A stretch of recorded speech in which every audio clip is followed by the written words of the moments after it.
Joining me today is a lawyer, a gun rights activist, and the host of Noir on NRA TV, Colion Noir. Welcome to the Rubin Report. How's it going, man? How's it going, my friend? It's going good. It's good to be in LA. I'm glad to have you on. We've been trying to do this for about a year. Yeah. You're a busy man. Yeah, I like to think so. Yeah. Or it might just be a facade I put on to avoid people.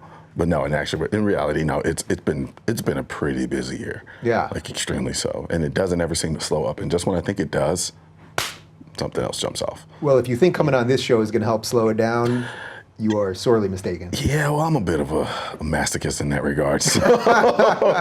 We'll see by the time this hour is done what sort of unearthed hell we can unleash on you. I'm pretty sure there will be some. Yeah, well, don't worry, because there will be equal amounts on me just for sitting here with you. That's the interesting thing, you know. I don't want to say I've been blind to it, but just seeing some of the reaction and the responses that I got, especially like, for instance, when I was on Mar, after I did Bill Maher, you know, I saw some of the comments from, I say the other side just for ease of communication, but for people who largely don't agree with me and his audience, they were like, oh, why would you have the NRA guy on there? Even there was a tweet I responded to yesterday, and even though I was on my no tweeting deal that I like to put myself on because it's so toxic in there sometimes. How often do you do that? Every 30 minutes. I'm trying to do weekends, and I'm disappearing in all of August. Man, Twitter's toxic, man. When you're in the lane that you and I are in, it's toxic, man. And it can really, even though you don't think you're taking that in, even when you're just kind of scrolling through, you're taking that in. Yeah. You know, and it's like I've developed this pattern of just, don't respond to that because they're baiting you. You know what I mean? And things of that nature. But I saw a tweet and she's like, yeah, I love Bill Maher. Oh, I love this episode. But you have that NRA guy on there. And I'm like, Jesus, are we not allowed to have discourse anymore? Especially if it disagrees with something that you believe in. And I was like, this is a very dangerous road we're going down if that's gonna be the case. Because you forget, we live in this country together. Yeah. And we're not all the same. There's about 350 million of us. And we might not all think the same thing. Exactly. Pretty crazy. It's kind of sad, at least for me. It's a little disheartening. Yeah. Because I grew up under the guise and understanding the importance of discourse and being able to talk things out, even if you do disagree with someone. But then even still having the ability to set aside whatever views I may have on a particular issue and then be able to speak with you cordially or have respect for you, even though we don't agree. Yeah. That's the way I was brought up. And so to see the country kind of falling into this extremely vitriolic divisiveness, it's unheartening. Yeah. I don't mean get all emo on you, but it does. Usually we don't have the guests cry till the end. Right. But all right, we can do it this way. But that's exactly why I wanted to have you on, because you are okay going into enemy territory. I'm not calling this enemy territory, but you did Maher's show where you knew a certain percentage of the audience was just going to hate you. Yeah. And we talked about it briefly right before we started. But you found Maher to be basically pretty respectful, pretty even keel, and open, even though on policy he probably disagrees with you with 80% of this stuff. Pretty much, yeah. And it was something that I ended up respecting about him in that regard. Because like I said, I went in prepared for war. I didn't go in to do war, but I went in prepared for it. It was like prepare for the worst, hope for the best. And I'd say I got the best in the sense of it was a discourse where he challenged me, but it wasn't this kind of tumultuous kind of butting of the heads where it just turned into something that was just ugly. Yeah, he wasn't trying to get you. He was trying to understand you. And that I'm trying to do that here. I think there's a couple other places where people are trying to do that. But yeah, that's the thing that's been lost. And that's an interesting thing you point out there. I think sometimes people take offense to that idea. It's like, well, I don't understand. You're intriguing. I think intrigue kind of offends people sometimes because it's like we all grow up with a typical understanding of what we expect certain people to be like. And then when certain things don't fit, it's like, that's interesting. How did you get there, right? And I think when it's innocent like that, I don't think there's an issue there. When you use it to try to kind of muscle people into believing a certain thing based on what they are, then that's when we start having problems. You know what I mean? It's like, you see me, it's like, how do you as a black guy? Like it happened to me when I first started doing what I did with the NRA. Russell Simmons, and I'll never forget this. I was like in Virginia Beach, I think. And Russell said, I did my first sets of videos rolled out with the NRA, and I get this tweet from Russell Simmons. And he's like, how can you, as a young black man, push that? You know, the typical rhetoric in that regard. Even though he often is all about trying to get people together. Exactly, which is really odd. Yeah. And so I responded, I said, like, I didn't know advocating for self-defense and self-reliance was a bad thing. I didn't know that only non-black people were allowed to do that. You know what I mean? Right. And so that was kind of like my first foray into that world of, wait a minute, people have an expectation of me based on my race that I'm not going to say I was oblivious to, but it just, when it was coming from people that look like me as well, with the same level of intensity, that's when I go, wow, okay. All right, so here, that's what this is. Yeah. All right. So I want to back up to a little bit of childhood and growing up, because your evolution's kind of interesting. But let's just sit with this for 1 second, because I think there's something really interesting about that thing right there. That often, if you listen to the media, they'll tell you that police are hunting down black men and all of this, and then at the same time, you're saying, well, we should be able to arm ourselves and protect ourselves from the white supremacists, whoever it is. Right? I'm doing that. Yeah, I know. But meaning that lawfully and legally, we should be able to take care of ourselves. If you believe that the system is so corrupt and the police are so corrupt and there's racists running around everywhere, you're trying to bring the power back to yourself. To me, that's very empowering. Yet somehow this seemingly is lost when this conversation hits the mainstream. It's amazing. I don't understand it. It's like in one breath you're talking about, let's take the current administration, for instance. They'll paint it as the most vicious and vile thing on the planet, and then it's like, well, then let's give the same guns that you have for your own self-reliance that you would use to protect yourself against this monster that you said existed, and let's give it to them, and then place your entire reliance with respect to your safety on the same people you're telling me I should be scared of. It doesn't. They're horrible. Give them your weapons. What? Again, it's mind blowing, right? And so what it does, though, it exposes this notion that there's an absence of ability to, I don't want to say ability, or people just choosing not to critically think. You know, and we're at a point now where we have access, and I tell people, it's like, it amazes me some of the questions that I get, and it's like, you literally have a device that gives you access to all of the information in the world. And it's in your pocket. And in the case of my overabundance ass, I have 2 of them, right? And it's like, it takes you carrying 2 phones. I assume you have like 8 guns on you at all times. Right, yeah, it's like there's a rifle somewhere, right? You know, and it's amazing how when we have such access to so much information, we become so lazy at reaching for it. It was almost like back in the day when we didn't have this access, we were more adamant about searching and seeking it out and critically thinking about things. It's almost we've become too fast for our own good, right? So the obsession now is instant information, regardless of whether or not the information is of any use or good, or if it's even correct. Yeah. You know, and so I hate it because, you know, I've blogged, I've done all of those things, and I actually get people who get mad at me when I don't jump on a certain issue quick enough. And when I say quick enough, within 30 seconds. Right, the second it's breaking. I'll see that sometimes. Something goes down in the news and literally 2 minutes go by, or I'm at dinner and I wasn't looking at my phone, and then I'll get a slew of tweets. People, wow, see, you didn't comment on that. Yeah. You must be in on it. Good. And God paid off. God forbid it involves a black person and there's a gun within 10 miles. I have to jump on it. Yeah. You know, and there are some cases I understand. There are some people who are just now getting into this, who are just now getting into firearms, and they are black, right? And, you know, and they look to me for understanding and direction because I've been doing this for so long. So that I understand. But other people, it's just this constant desire to be like, aha, I got you. I knew you were a coon kind of deal, right? And it's like, give me 30 seconds to even read the article you just sent me 10 seconds ago. Yeah. Right, and then from there, and then not to mention, you know, there's a thing called work that I do. Yeah. So yeah, I'm still doing that as well. So I'm juggling a lot of things. And I don't have to tell you. You probably have to read 10 more articles to even ascertain anything close to the truth. Bingo. And that's the one thing that I think a lot of people don't do. And I almost tweeted that the other day. I go, you know, it's very dangerous to read headlines, especially in the day and age of clickbait titles, to just read headlines and then make an opinion based off of that, or think you know or understand what happened in a particular story. Because there are so many articles that I've read about me and what I've said, where the headline said one thing, And to cover their asses, within the article, they'll clarify exactly what it is that I said. But they're banking on the idea that people are just going to read the headlines and then run with that. Yeah. And so it ends up making a fool of people. What's your personal policy on that, about how to respond to that? Do you go all in on the fight? Do you ignore it? Because this has happened to me a lot. Just in the last week, Daily Beast said I was an alt-right cheerleader.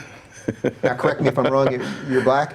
I think so. How am I doing for an alt-right cheerleader? You suck. No, I mean, but this is the level of stupidity. Yeah. But then it's about how much time do you want to invest in defending yourself? And by doing that defense, do you just add intensity to the people going, see, we can get him to defend himself. And then before you know it, your whole life is dedicated to defending yourself from fake attacks rather than doing the work that you care about. Well, two things. One, they do it to you because you're dangerous. You're dangerous not because you agree with me in certain issues. You're dangerous in the fact that you're just simply willing to talk to me. So for instance, the same thing happened when I did the interview with Killer Mike, right?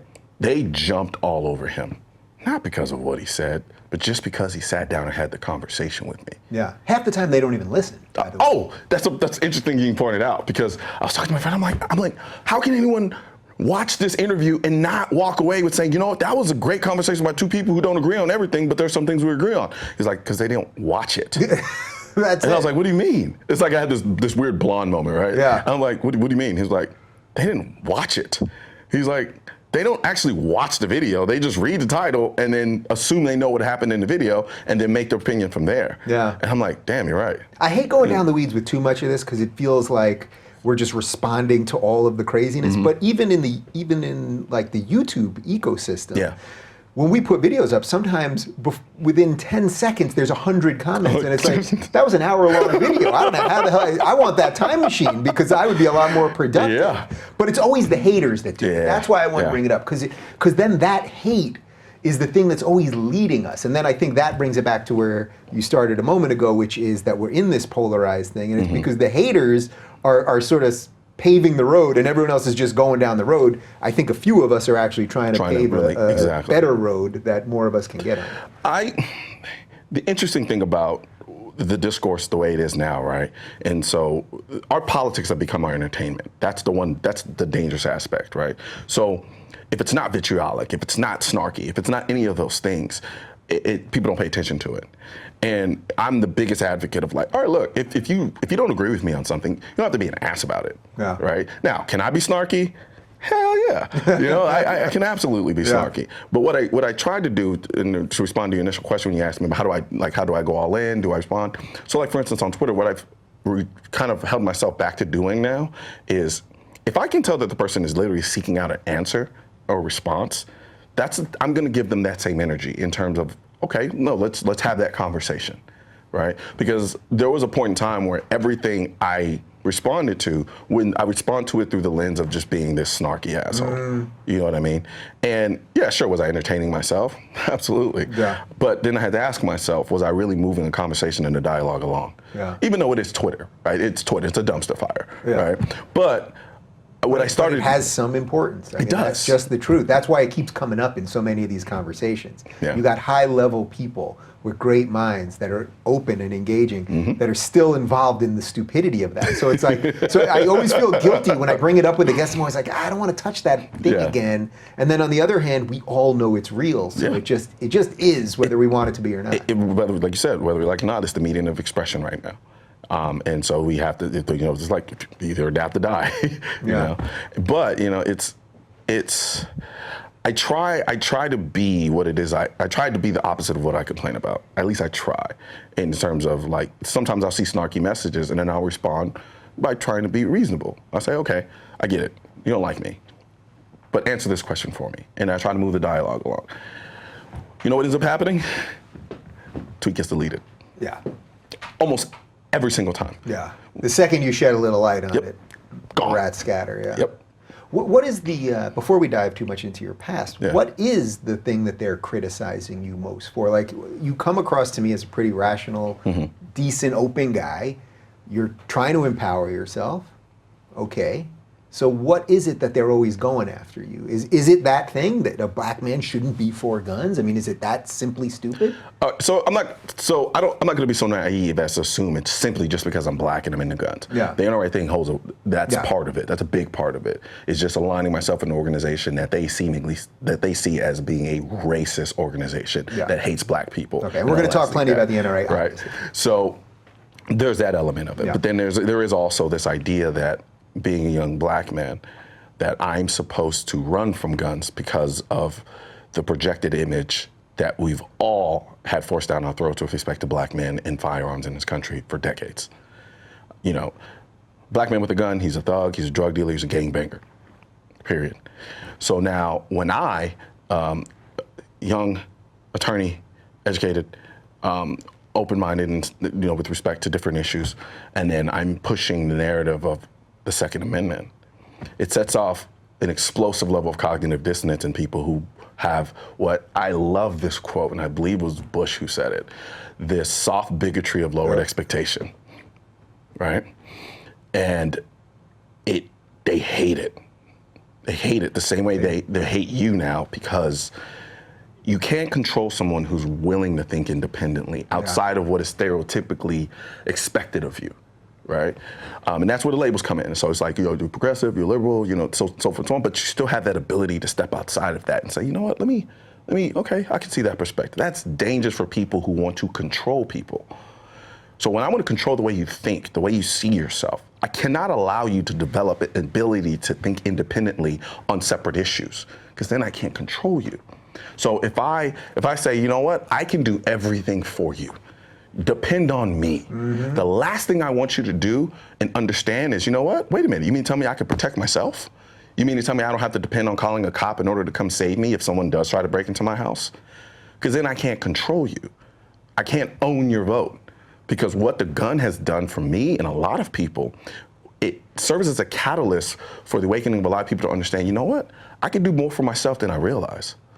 And once that spark is set off, then a lot of things you start to realize, now that I'm holding myself to a different level of accountability, maybe I might try to do this on my own.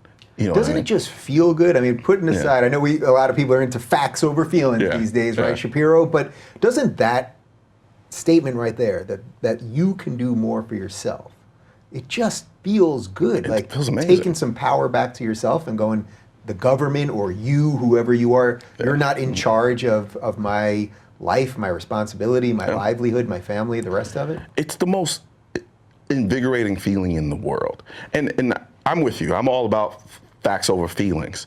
And I mean it from the standpoint, I don't allow my feelings to dictate the facts. Mm-hmm. I do think feelings are necessary, right? Because in the absence of them, we just become cold, calculated creatures, right? And we are still human. We are human. You know what I mean? So it's for now, at least. Yeah, right. So when I talk about the issue of firearms, I do actively try to inquire. I was having a discussion with a lady not too long ago about just general firearm issues with respect to her son, right, who's a young black man, and I asked her, are you fearful of the idea of him carrying a gun and so forth and so on. And I have to bring myself back when I'm having a discussion with someone like that, because I don't have kids, right? So am I a godfather? So and I love her, but it's not the same for a woman who has a son. Mm-hmm. So I have to be cognizant of that and understand what goes into that when she's thinking about whether or not she's okay with him owning a firearm, and then on top of that having this idea that her son is more likely to get killed by a cop because he has a gun on him versus when he doesn't, and that's where the feeling component comes in, where it's necessary. I think if you can't sympathize with that, then it makes you dismissive. And so then that person can't relate to you, then we can't have that conversation. Yeah. You know what I mean? And that comes from personal experience for you. Absolutely. Because when I was reading your bio, there's some really interesting stuff about how you evolved sort of politically and personally, but when you started getting into guns, you kind of had to hide it from your mom even. So can you just tell me a little bit about growing up and then sort of your politics and then how do we get so into guns? Gotcha. So I grew up largely a closet anti-gunner. I didn't realize I was anti-gun until there was one present, right? I wasn't kind of rabidly running out screaming, I hate guns or anything like that. But when one was present, I remember there's one moment when I was in college, I had a roommate. One of their friends brought a gun over. I was like, you need to get the hell out of my apartment. You need to get the hell out of my apartment. And I had a good friend of mine who randomly just asked me, hey, do you want to go to the range? Never even thought about it. Never even crossed my mind.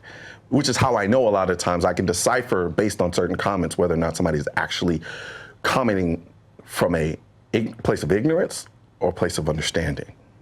Because I was that guy. Never even thought about going to a range, never thought about shooting a gun, but could tell you all the opinions in the world why I didn't like it, right?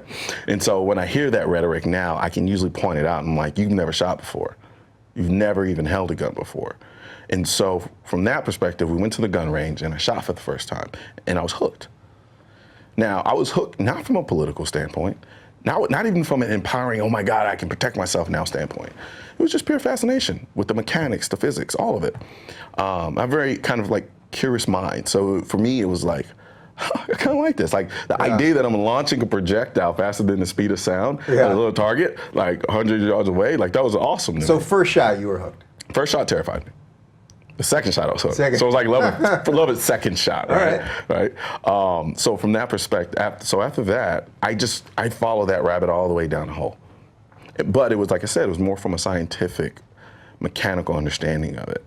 Then, as time went on, then I started looking at it from a more intellectual, Second Amendment, political, activist standpoint. And then I started, then the lawyer mind kicked in.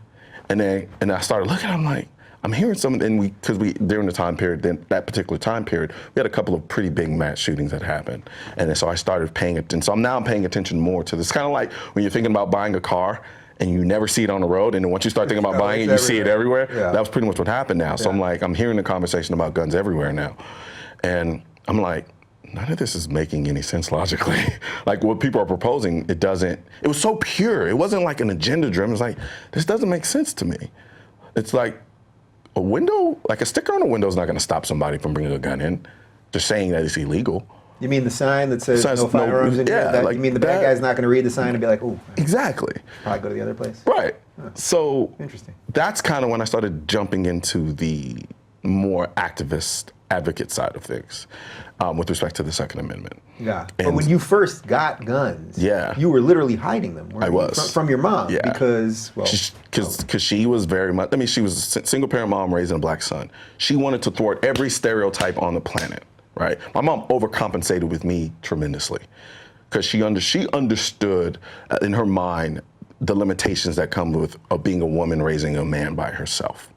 So she overcompensated. So whereas like you usually typically have like mama's boys who are just kind of like, mom does everything for them. She didn't do shit for me.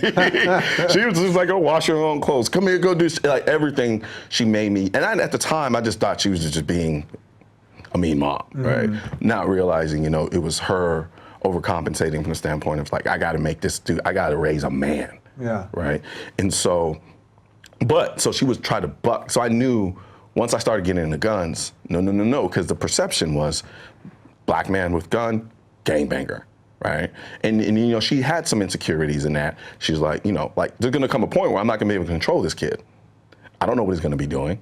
And so I didn't want to terrify her and make her think that I was living some nefarious lifestyle. It was almost in a way to protect her more than was to hide it for my sake. Because I didn't want her to feel like she failed as a mother. And so I knew if she saw the AK-47 that I had hidden under my bed, in her mind, she knows nothing about guns. All she knows is what she sees in the media. And we all, like we touched upon before, that imagery is not positive. So she comes home, sees AK-47 in the bed. She's, oh my God, my son is a gangbanger. First you said under the bed, now you said in the bed. Is there anything you want to tell me here? We'll talk about that later. The irony behind it is this is kind of embarrassing because we're both basketball fans. I used to sleep with my basketball. Oh yeah? Oh man, yeah. Ball was life. That was everything. Now you still got any skills? I got a little something. Yeah? I got a little something. I'm actually working on trying to, for the next NRA annual meetings, put together like a 2A charity basketball event. If you're down. Can I get in on that? Hell yeah. Let's do it. All right, let's do it. But I've never slept with my guns down. I've never slept with That was an odd Freudian slip. I know, right? Yeah. Okay, so So from that point, when you started getting okay with this, and now you're exploring it, as you said, intellectually. Yeah. How long before you were really an advocate for this stuff? Because you always sort of wanted to fight for something. That seems to be a theme with you for a long time. It was that's what I wanted to do. I wanted to be an advocate. I wanted to be in the courtroom defending people. That was my goal. Like, even to the detriment of my grades. Like, I focused more on like my mock trial stuff when I was in law school than I did my actual work, like school-wise, right? And I liked being the voice for people. I like being able to speak to people who can't articulate certain things the way that maybe I can. And I never saw this going the way that it did, but I'm doing exactly what I always wanted to do. And for me, with the gun thing, I remember I'd be in class in law school, and the way that like the seats are staggered, they're like stadium seats, right? So if I'm on my computer and you're behind me, you can see what I'm doing on my computer. And like I'd be in class and like I'm researching guns and stuff like that, right? And oh dude, like people, and the thing is, a lot of things that were being said about me, I didn't even know about till later on. People were concerned, like really like, yo, it's like, you know, this kid's looking at guns good, yeah. He's like, he's great. He's not gonna do anything crazy. He's not, you know. And look, I get it. If you're not into that kind of thing, and you don't follow it, the idea of being passionate about something you perceive to be a tool that's used for killing people and only killing people, it's gonna seem a little odd to you. But because I came to it so naturally, so organically, without any of that, it just made sense in my mind. I was so unapologetic about it once I got over being apologetic about it that I didn't push it in people's faces. But you know, there was even a time, like, that's how my Instagram got started, was me separating. So the people who followed me up until that point, you know, I had a girlfriend at the time who was like, you know, I'm getting a lot of questions from people. You know, you think you can kind of tone down the gun stuff a little bit? And it was kind of an innocent, you know, thing, but inevitably, I just said, you know what, forget it. I'm just gonna set up a whole nother page, and I'm just gonna do all the gun stuff I wanna do on that page. Yeah. And then now that's taken over. I don't even use the other one. I don't even know if I remember the password. Yeah. But and so from there, that's where things really started taking off. And then then when I started, because I started doing gun reviews. And so then from there, when I got into the political component of it, then I started doing my commentary. And then that's when things started really taking off.